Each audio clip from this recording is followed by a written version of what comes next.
Hi, and welcome to another episode of Blacktop Tech Talk. My name is Scott Morse, and I operate Arch City Seal Coating in St. Louis, Missouri. We've got episode 7 for you tonight. We're going to talk about crack filling. Tonight's going to be kind of a different special episode with this topic.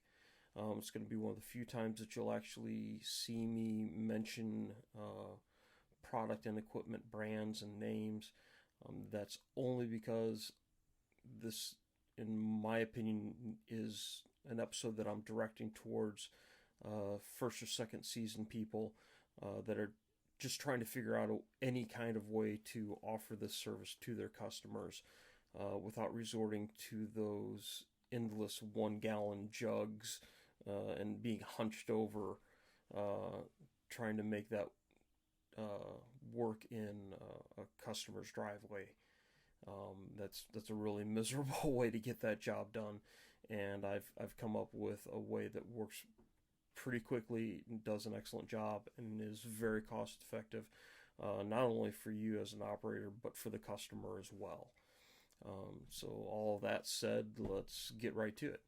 The first thing with crack filling is pretty much the same rule as everything else in asphalt maintenance, is it's all in the prep. The area that you're going to be repairing needs to be as clean as you can get it. So that means plants, moss, grass, rocks, dirt, debris, everything that's in that crack that you can get out until you can basically either not get anything else out, or you can see the base material for the driveway. All that's got to get cleaned out. It needs to be dry as well. Whatever you can do to make that happen is kind of what you have to do. Hand tools, weed eaters. There are a couple of products from Billy Goat and Little Wonder that are basically adapted lawn edgers with much bigger motors, much more powerful, and designed specifically for this job. That have large wire wheels like you would see on a bench grinder, and they'll do an excellent job at cleaning all that debris out of those cracks, and very time efficient, well worth the money to invest.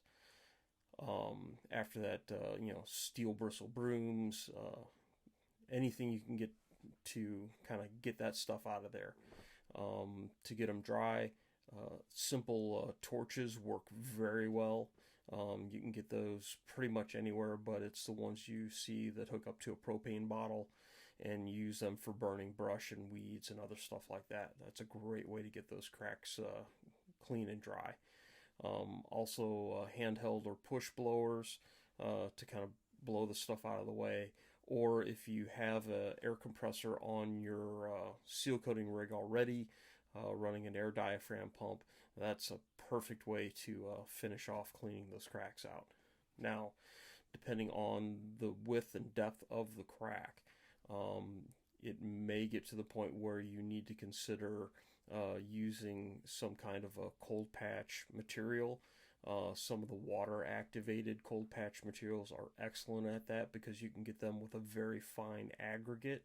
So the parts, the little bits and pieces of it are very small, and you can actually pack it down into that crack and compact it and make a really nice repair.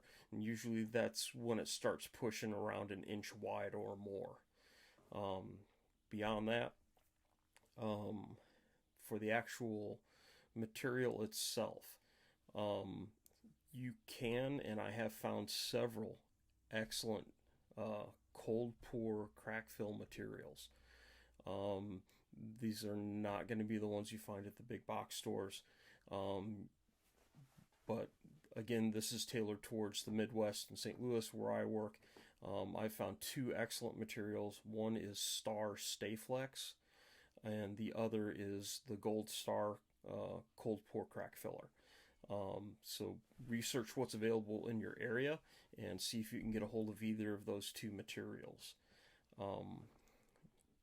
To get it into the crack, the best method I found was a piece of equipment called a crack cart. It's a four-wheeled little cart that will dispense crack filler in a nice even drip, and also has a V squeegee that follows right behind it. So you basically push this cart right along the crack. It fills the crack with the cold pour material, and then that squeegee kind of helps finish the surface off. Um, Again, depending on the width and depth of the crack, you may find yourself needing to go over a spot a couple of times, but it does do an excellent job. Once you've got the crack filled and level, the final piece of equipment that I really recommend you find is the sand liner. And it's basically, it's a long tube with a handle on the top, and looks like a bicycle brake handle. And when you pull on that handle, it releases a little valve at the bottom, and it dispenses sand out of the bottom. I use a black beauty or a black silica sand, and I will finish the top surface of that crack before that crack filler dries with that black sand. It helps finish the surface much better, and helps the sealer not really disturb the crack filler. And in the end, you wind up with a much better looking and longer lasting repair. After that, you can get into at some point you can get into the hot pour crack fillers, but this stuff will get you up and running. And the best part about all that is that all of that equipment that you just purchased to do this, short of a melter and the investment in that, all of these other pieces of equipment will work and can be used with either type of material. So I hope this helps everybody. I appreciate everybody's support, and please keep sending in those suggestions for more episodes, and liking, sharing, and subscribing. Thanks so much, everybody. Take care.